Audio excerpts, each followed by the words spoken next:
isolants, etc. On nous a présenté comment on pouvait les substituer par des alliages compliqués auxquels on n'a pas toujours tout compris. Mais il y a au moins une question qui nous frappe dans la tête, c'est ok, on observe bien un développement du nucléaire, notre orateur va nous en dire plus que deux mots d'ailleurs, et on est nombreux à se poser la question, mais quid des ressources en uranium, quid des aspects géopolitiques, quid du retraitement, quid des stocks de plutonium, j'avais la question encore tout à l'heure, etc., etc.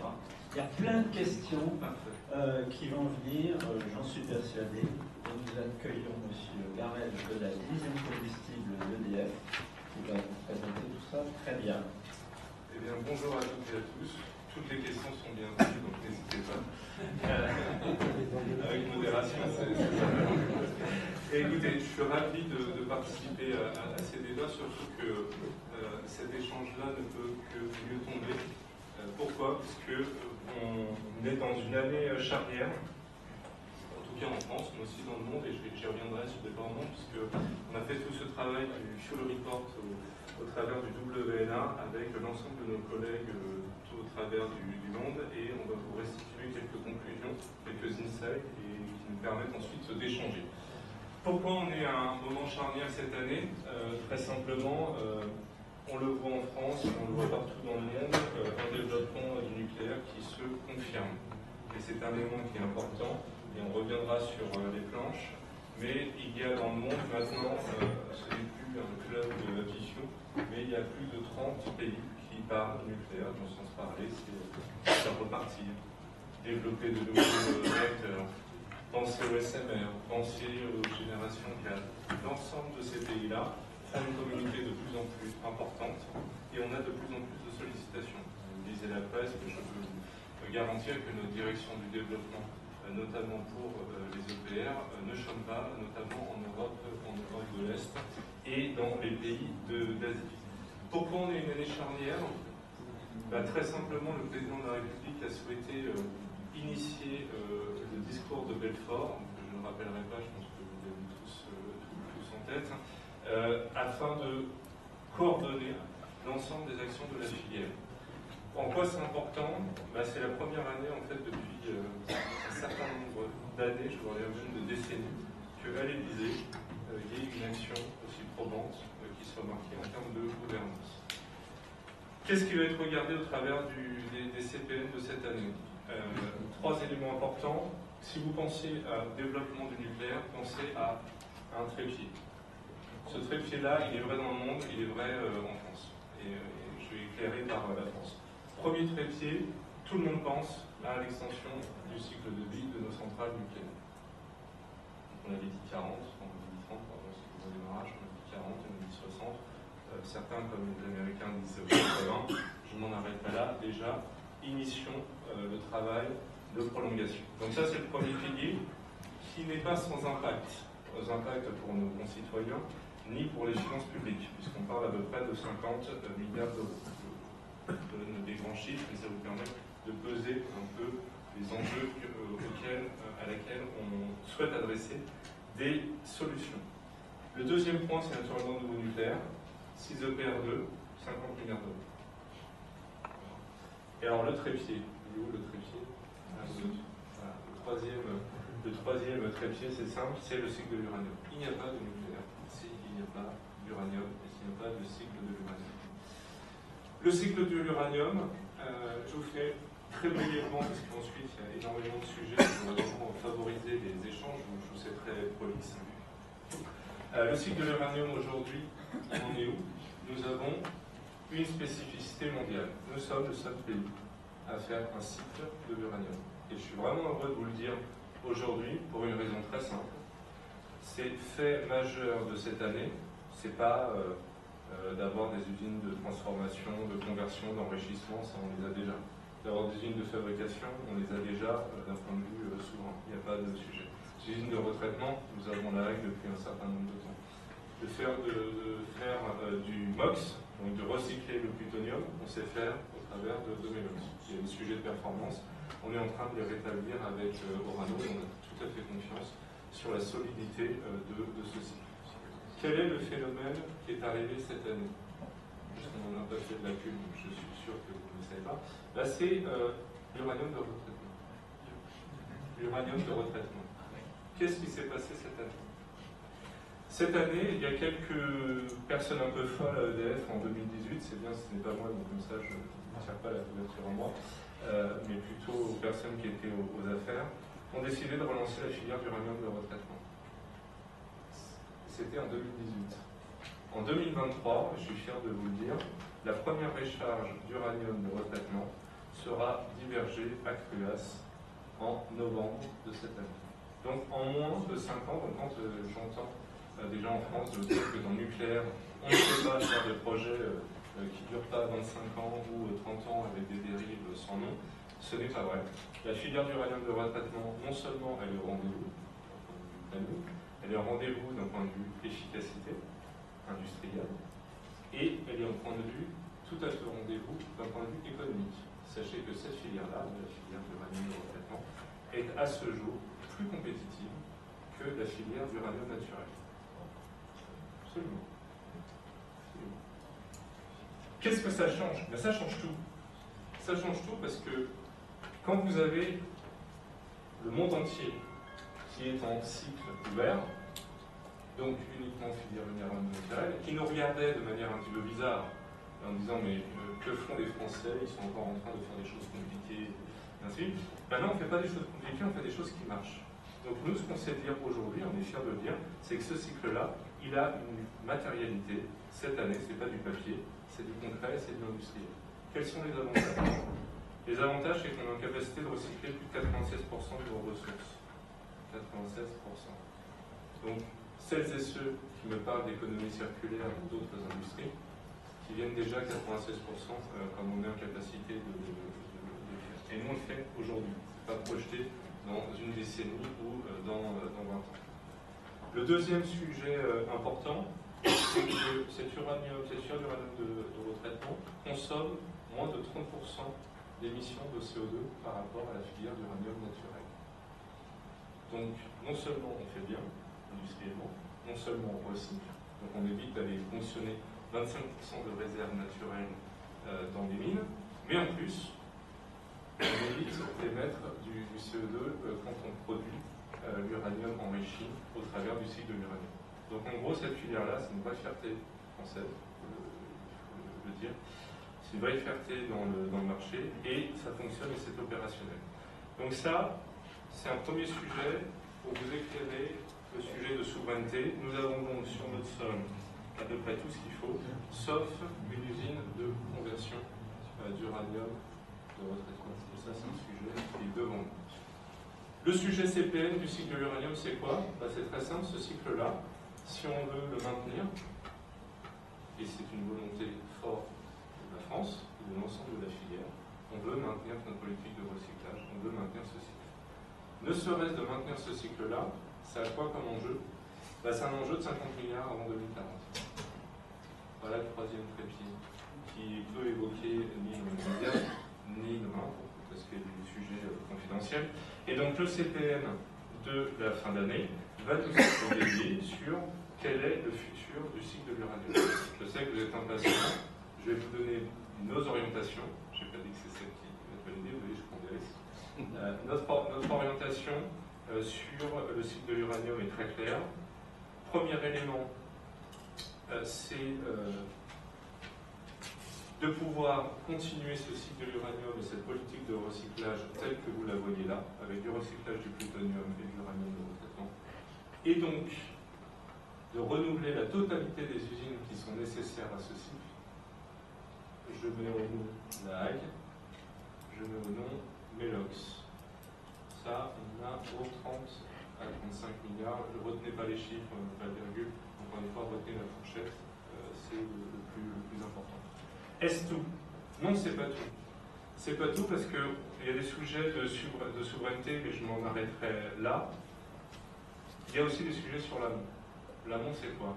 L'amont, c'est des usines d'enrichissement qui nous sont souveraines. Et on les veut, et on veut les garder. On veut garder notre souveraineté. Le fait est, c'est que les centrifugeuses, elles ont commencé il y a un certain nombre d'années. Elles vont devoir On doit aussi assurer le revamping des usines de conversion. Et on doit assurer pour Orano le fait qu'il dispose d'un portefeuille minier qui soit à la hauteur des besoins d'EDF, c'est-à-dire 8000 tonnes d'uranium par an. Le portefeuille d'uranium va baisser, je ne veux pas dire les chiffres, mais en gros, avant 2040, ils auront besoin de mettre 7 milliards d'euros sur la table pour investir sur des nouvelles mines. Je m'en arrêterai là sur nos enjeux d'ensemble, je répondrai à toutes vos questions. Donc notre priorité pour le futur, et quand même pour le futur c'est jusqu'à 2050, c'est d'assurer ça. Est-ce qu'on s'arrête là? Je sens qu'il y a de l'appétit derrière. La réponse est non. Qu'est-ce qu'on voit derrière? Derrière, on voit poindre de la génération 4, de l'AMR, la capacité, là pour le coup, d'atteindre notre souhait à tous, puisque c'est une politique française, d'assurer la fermeture du cycle de l'uranium. Est-ce que ça arrivera en 2050? La réponse est non. Est-ce que ça arrivera en 2060? Peut-être. Est-ce que ça arrivera bien en 2070? Sans doute.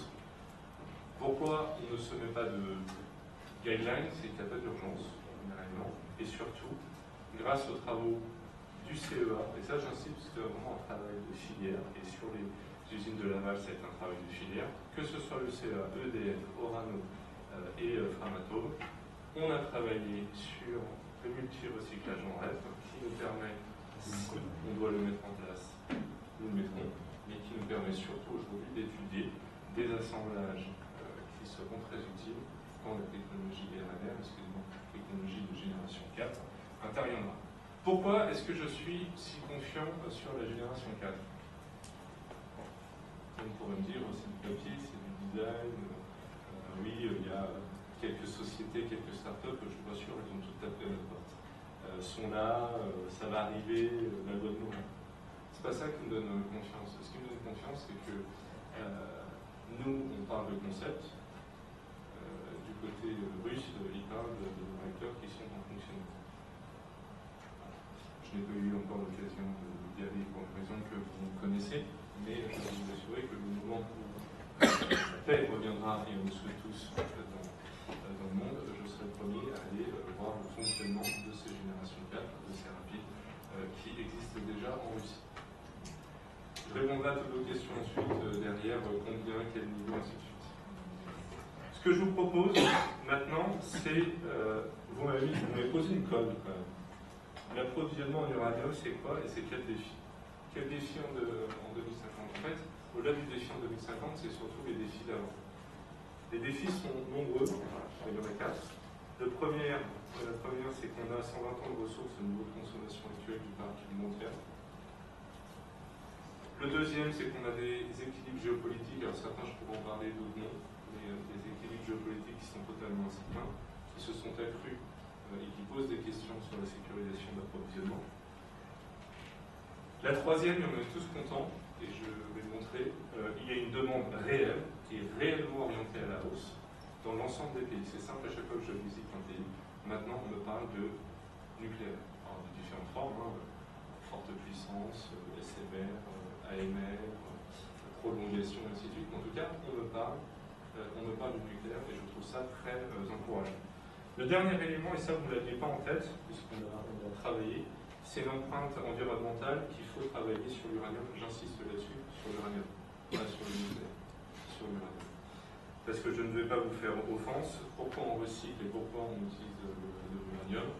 Avec un gramme de plutonium, on fait autant qu'une tonne de pétrole, et avec 100 grammes d'uranium, on fait autant d'énergie qu'avec une tonne de pétrole.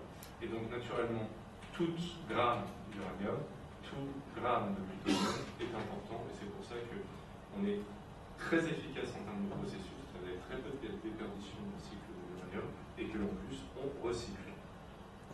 Aujourd'hui, comment se retrouvent les ressources de l'uranium? Pardon, la production de l'uranium. La production de l'uranium se retrouve de la manière suivante. Vous avez le Kazakhstan, vous avez, on va citer les 4 premiers, vous avez le Kazakhstan, le Canada, Niger, Namibie, l'Australie. Voilà. Sur gros, 4 pays représentent 80% de la production mondiale. Là, c'est pour vous faire peur. Voilà. Surtout, le Kazakhstan, la bulle est grosse, mais je fais appel à vos souvenirs de géographie. Je vous rappelle que le Kazakhstan est petit, voilà, et que le Kazakhstan est un petit peu coincé entre la Russie et la Chine. Donc de là à dire que ça nous pose des problèmes géopolitiques, la réponse est oui. Pourquoi? On rentre un tout petit peu dans le détail. L'Australie, c'était pas leur sujet, les anglo-saxons ne misaient pas forcément sur le nucléaire. Vous allez voir que l'Australie a bien changé. L'Afrique, c'est assez spécifique, avec deux pays qui se sont mis sur l'uranium. J'insiste, hein, l'uranium, vous allez le voir, il est présent à peu près partout dans le monde. Hein, c'est juste des pays qui ont eu la décision de réellement produire. Le Kazakhstan s'est mis à produire parce qu'il y avait des géologues russes qui ont trouvé deux mines absolument extraordinaires, deux gisements extraordinaires qui s'appellent Inka et Ikalko, et qui ont été pris, il faut dire, par Orano et par Cameco, les Canadiens, et donc ça crée aussi une stabilité sur le Kazakhstan. Quel est notre problème aujourd'hui? Est-ce que c'est un problème de diversification? Non. EDF représente 15% de ce marché-là. La politique a toujours été la même. D'une part, on a un portefeuille diversifié, et je vais être très clair, nous sommes dépendants d'aucune mine, d'aucun site et d'aucun pays. C'est notre règle de base, et on l'applique. Deuxième élément, c'est des investissements qui sont conséquents, et donc on s'engage toujours, EDF, dans des engagements et des partenariats à long terme, pour laisser aux industriels, laisser aux mines, laisser aux convertisseurs, laisser aux enrichisseurs la possibilité d'investir. Quel est notre problème géopolitique aujourd'hui? Il y en a deux, Kazakhstan, Nigeria. Donc il y a deux pays dans le top 4 de la production mondiale qui posent le sujet. Pourquoi ça pose sujet? C'est pas tellement le positionnement du Kazakhstan, qui lui est très ouvert sur le monde et ouvert sur l'ensemble des origines, mais qui pose une question tout à fait logistique, c'est que tout l'uranium kazakh passe par Saint-Pétersbourg. Donc ça pose naturellement un sujet. Encore une fois, nous ne sommes pas des dépendants du Kazakhstan, mais sans trahir les petits secrets de nos chers collègues, les Américains sont dépendants à peu près de 30 à 40%, donc ça leur pose un vrai sujet. Voilà. Et vous avez les pays de l'Est qui étaient eux totalement dépendants à 100% des assemblages russes qui contenaient de l'uranium kazakh.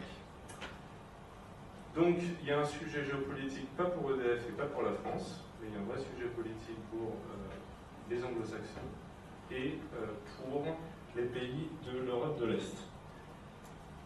Qu'est-ce qu'on constate en termes de dynamique de marché? C'est très simple, vous avez les anglo-saxons qui ont envie de splitter le monde en deux, en tout cas le marché de l'uranium en deux, c'est-à-dire avoir leurs propres ressources, avoir leurs propres capacités, afin de couvrir l'ensemble de la demande occidentale. Hein. Ça c'est très bien, mais c'est un beau rêve, puisqu'en fait la Russie dispose de 45% de toutes les capacités totales d'enrichissement. Donc quand vous êtes les Américains et que vous n'avez pas de capacité d'enrichissement comme la France, ça pose un problème certain. Voilà. C'est vrai aussi sur l'étape de conversion.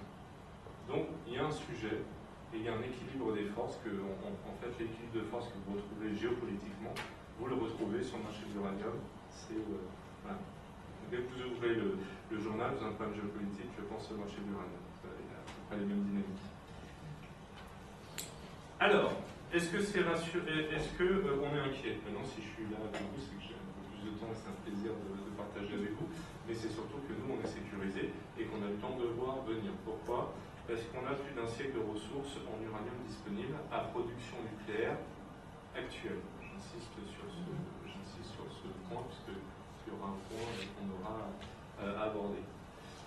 Le deuxième sujet, c'est où sont ces ressources. Ces ressources, elles sont beaucoup plus, comment dirais-je, réparties que ce que vous avez vu en termes de production. Vous voyez, hein, le Kazakhstan représente quasiment 40% du marché en production. Par contre, les capacités du Kazakhstan, ça ne veut pas uniquement 13% des ressources disponibles. Donc ça veut dire qu'il y a des possibilités il y a des projets, et là, il y a un prix de marché, ça on vous l'a mis, qui est accessible et qui permet, excusez-moi l'expression, aux juniors, aux nouveaux entrants, d'avoir cette capacité à monter des projets nouveaux minimes. Donc, est-ce que nous sommes inquiets sur le... je vais parler de 2050. Est-ce que je suis inquiet sur le fait que nous n'ayons plus de l'uranium en 2050 ? Non, je ne suis pas du tout inquiet. Néanmoins, il faut y être attentif.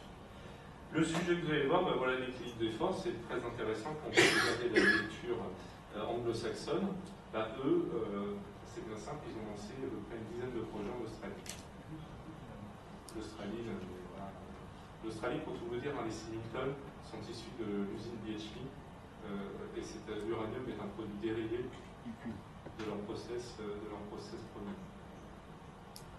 Voilà. Donc là, ils ont pas mal de ressources à aller regarder. Il y en a plein d'autres sur le monde et il y a beaucoup de projets en cours. Et ensuite, naturellement, la question du prix, du price. Il y en a plus de 6 millions, il y a plus de 6 millions de tonnes qui sont accessibles à moins de $50. C'est à peu près peu ou prou le prix vécu dans les 10 ou 20 dernières années. Donc ça ne créera pas un choc sur le prix de l'électricité. Par contre, les derniers sont naturellement plus difficilement accessibles, donc supérieurs à $100. Élément important et plus de sensibilité, vous avez bien en tête, le coût du combustible, c'est à peu près aujourd'hui 6 € du mégawattheure. Si on prend une évolution de marché avec des prix qui montent à la hausse, vous allez prendre 2 à 3 € du mégawattheure très facilement. Et si j'intègre tous les investissements qui sont nécessaires sur le cycle, vous prenez à peu près entre 5 et 6 € du mégawattheure en plus. Donc vous allez voir, nos chers concitoyens, les gens qui ont une bonne idée, on a enrichi de 10 € du mégawattheure la facture de nos concitoyens. Donc on a un vrai sujet de compétitivité et de s'assurer que cette évolution soit raisonnable. 3 € du mégawattheure pour que vous cerniez un peu la différence, c'est à peu près ce qui serait nécessaire pour financer les 6 EPR. Ça vous donne un peu les ordres de grandeur. Alors après, ce qui nous intéresse le plus, en tout cas moi ce qui m'intéresse beaucoup, c'est qu'on a des réserves, c'est très bien, mais c'est pour faire quoi? Et qui en a envie?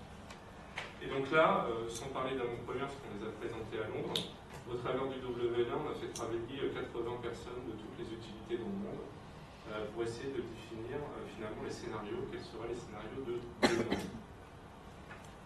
C'est très important parce que c'est comme ça, ensuite on cadre l'ensemble du marché. Qu'est-ce qu'on peut identifier? On l'a dit en introduction, Summer is coming, je l'utilise toujours et je trouve que c'est un point qui est important. On n'a plus le nucléaire honteux, il n'y a plus le nucléaire caché, il y a le nucléaire assumé qui est très utile à la neutralité carbone.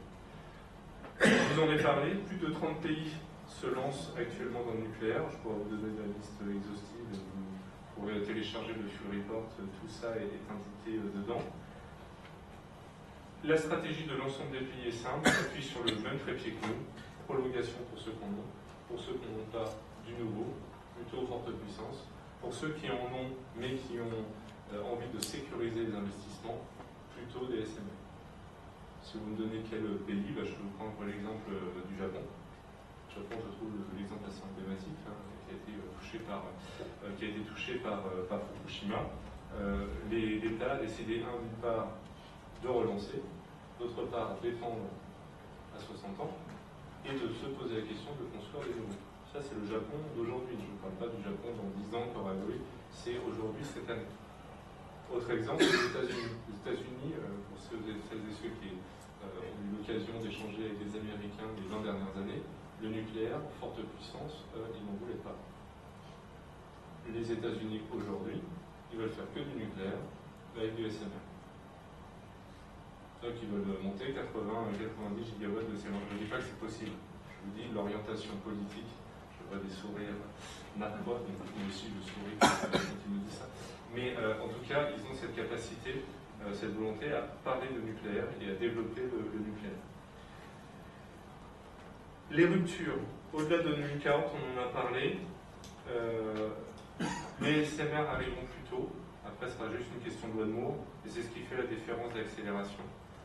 Est-ce que ces scénarios définis avec scénario haut, référence et bas sont suffisants? On en parlait avec certains, la réponse est non.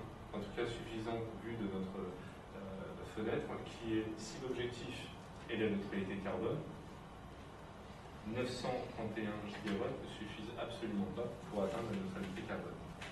Voilà. Alors, selon la police et la gendarmerie, excusez-moi de l'expression, il en faudrait 1300, il en faudrait 1500, il en faudrait 2000, et ainsi de suite. On n'est pas du tout à l'échelle.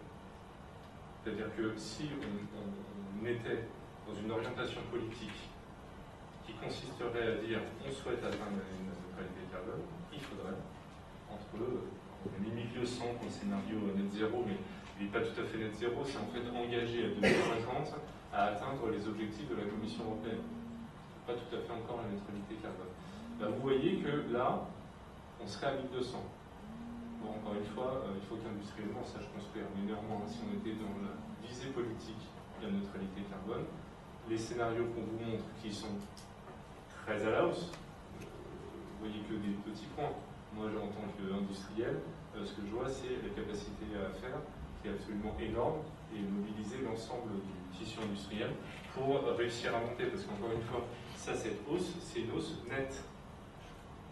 Dans la période 2030-2040, il y aura des shutdowns, pardon, excusez-moi, il y aura des fermetures et des arrêts. D'accord? Et fermetures et arrêts va représenter à peu près 150 gigawatts de plus. Donc ça veut dire qu'en gros, il y a 300 gigawatts, si on prend juste le scénario de référence, il y a 300 gigawatts à construire. Je vous laisse faire le calcul, la capacité industrielle de l'ensemble des pays. Vous allez voir qu'on est sur un challenge très intéressant. Alors ce qui est intéressant, c'est de reboucler sur la ressource uranium, qu'est-ce qu'elle sera en 2050. Bah, ce qui est intéressant, c'est que du message où on disait la ressource en uranium, on en a pour 120 ans, elle est disponible, on peut y accéder, il n'y a pas de sujet. Bah, quand on les met, ces ressources-là, au regard des scénarios de croissance et de développement du nucléaire, bah, on voit que les 120 ans deviennent 80 dans le scénario bas, deviennent 70 dans le scénario médian, deviennent 60. 60, donc c'est un critère qu'on regarde puisque on dimensionne nos réacteurs sur 60 ans. Donc, quand on dépasse et on arrive en dessous de 60, on commence à se poser la question de savoir si on a un problème sur l'uranium. Ça, c'est un élément qu'il faut bien prendre en compte dans l'ensemble de notre collectif du nucléaire, c'est que la ressource n'a jamais été, il n'y a aucune ressource qui est infinie, hein, et que c'est important de toujours faire les scénarios entre la demande et la ressource et de s'assurer qu'il y ait un équilibre. Cet équilibre-là, on le retrouve encore, je suis confiant, et on sait qu'il y a d'autres scopes qui vont nous permettre d'aller plus loin. Les capacités d'extraction d'uranium, je ne vais pas vous asséner parce que ça c'est le travail de spécialistes. Est-ce que les capacités actuelles du marché répondent à la demande et à l'accroissement de la demande? La réponse est oui jusqu'à 2030. Vous avez répondu jusqu'à 2050. On n'a pas encore modélisé au sein du WNA parce que ça c'est du réel. Sur 2030 et 2040, il va falloir construire, j'insiste là-dessus, il va falloir construire des plans miniers, des mines, à hauteur de 80 000 tonnes, c'est-à-dire à peu près la totalité du plan minier actuel. En 10 ans, en 17 ans. Bon, on est content, les mines peuvent se construire en 10 ans, voire en 7, voire en 5, selon les pays. Mais ça veut dire qu'il faut s'atteler à l'exploration, il faut s'atteler au projet minier pour assurer cette production. 80 000 tonnes d'uranium en plan minier, pour vous, combien d'investissements sont nécessaires pour faire ça? Comment? On l'a écrit, vous êtes bonne lunette. 80 milliards à peu près. Voilà, il faut noter, vous savez, c'est comme une année dans le projet nouveau nucléaire, c'est 1 milliard, et bien on a exactement les mêmes références sur l'uranium. Donc il y a déjà 80 milliards en equity, ça j'insiste, avec aucune aide d'aucune autorité, aucun État. Il y a 80